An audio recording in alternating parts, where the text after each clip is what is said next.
Magandang araw mga kaibigan. Bigyan natin ng reaction opinion itong post ng ABS-CBN News 12 minutes ago. Mainit-init pang balita. Voting 46-1-1. House Panel Committee on Justice declares impeach Raps versus Marcos Jr.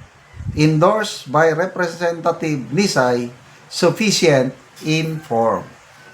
Pasado. Kakabahan na ba ang Malacanang dahil pasado kasi dalawa yan. Ang unang titignan. Is it sufficient in form? At saka is it sufficient in substance? So to me, form, madali lang. Yung format pa siguro. Forma. May mga ebidensya ba? May ano ba? Yon, form. Kailang, ang importante is yung laman. Meron bang laman? Kasi usually yan sa mga impeachment. Maalala ko, maraming naisampang impeachment laban kay PGMA nung panahon niya. Pagdating dyan sa Committee on Justice, ayan, nakakapasa sa sufficient in form. Pagdating sa is it sufficient in substance, bagsak.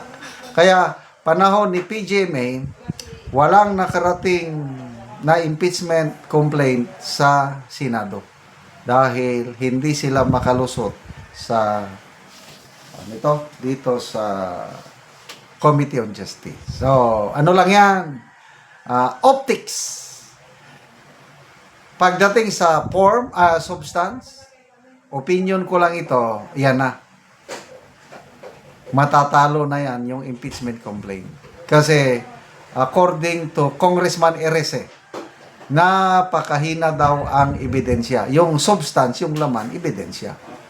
Ang mga evidences daw na ikinabit, daw lang hindi ko sigurado. Napabasa ko lang sa mga post. Newspaper clippings. Kasi ang nagsampa, abogado, hinihinalaan na abogado siya ni First Lady Liza Araneta Marcos, si Attorney De Jesus, Arnel De Jesus. Itong abogadong ito, I think 2024, siya yung nagsampa ng disbarment case laban kay Attorney Glenn Chong. Dahil si Attorney Glenn Chong sa isang speech, sinabi niya na sasampalin niya kaliwat kanan si First Lady Liza. Yun. Dahil doon, hindi maganda yun para sa abogado. Kaya, Attorney De Jesus nagsampa ng disbarment case laban kay. So, parang, abogado siya na kakampi ni First Lady. But, mariing pinabuluanan ng Attorney De Jesus na hindi. Patunayan nyo na abogado niya ako at tatanggalin ko ang aking balls. But we were not born yesterday. Yon ding kongresista na nag-endorse, Representative Nisay, kilala na mga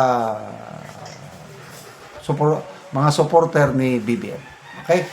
So, wala na yan. Ang kinakatakutan nilang impeachment, yung galing kina Attorney Topacio. Wala yata, hindi na itinuloy dahil natakot daw ang mga kongresista na mag-endorse. Kaya dalawa lang ang nandyan. Yung nauna, na ito, binutuhan na pasado sa form, but titignan natin, bukas makalawa, baka bagsak sa substance. Wala na, patay na. Yung Makabayan Black, I don't know kung totohanan ba yun. Baka naman drama-drama lang. Let us see. Kaya lang ako, personal opinion ko lang ito. yung basta ito itong unang impeachment complaint, yung galing kay Attorney De Jesus, ano na yan, down na yan, hindi yan makakalusot. Insufficient in substance ang tingin ko. Makabayan Black, I hope natutuhanan yung kanilang hangarin na i-impeach ang Pangulo. It remains to be seen. Okay. So, kanina, may na-monitor ako, si VP Sara nasampahan na rin ng impeachment complaint. Dalawa na. Isa galing sa Makabayan Black, isa galing sa Akbayan. In the coming days or weeks, i-endorse na yan sa Office of the Speaker and then i-endorse sa Committee on Justice. So, magiging busy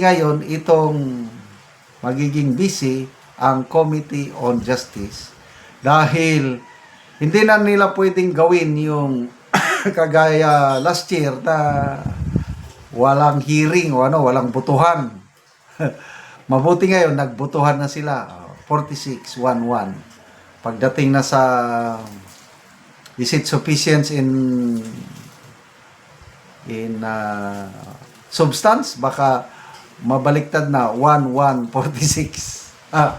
1-46-1. Abstention pala yung isa eh. So, good luck sa mga ang ang dami nating problema. Tapos ito pa inaatupag mga impeachment.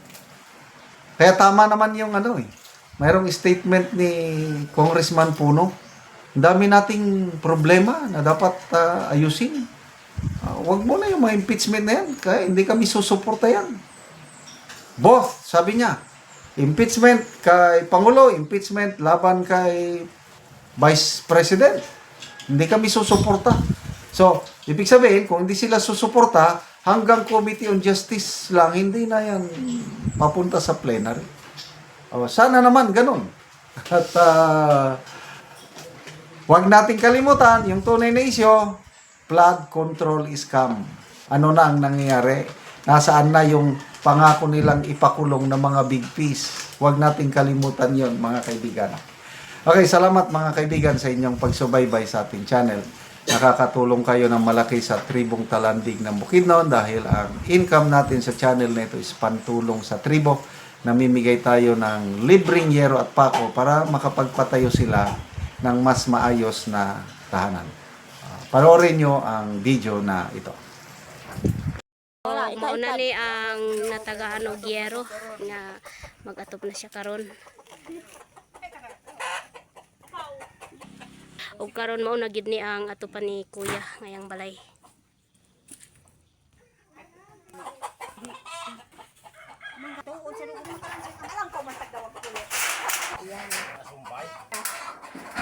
So mo na lang gamit sa atop kag mo na lang gamit sa salog para salog og dingding. So kana siya nga balay, streamline lang siya.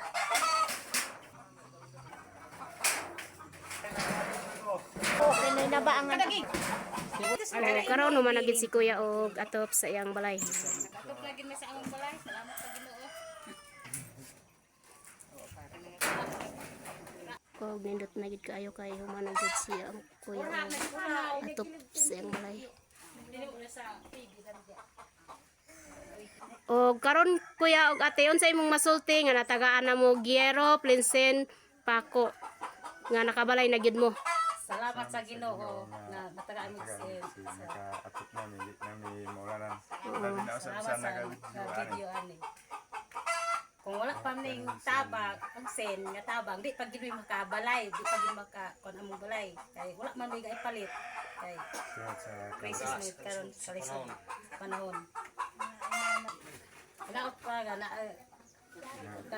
sa sunod nga na itabang kay ang magkinahanglan matabangan kon para na ang pareha sa makabalay sad makatop matabangan naginahanglan og tabang matabangan pareha sa amo naginahanglan og tabang matabangan may salamat sa Ginoo nga tagaan gid karon og sen apel ang video nakatan ning video salamat. Sige, salamat gid kaayo.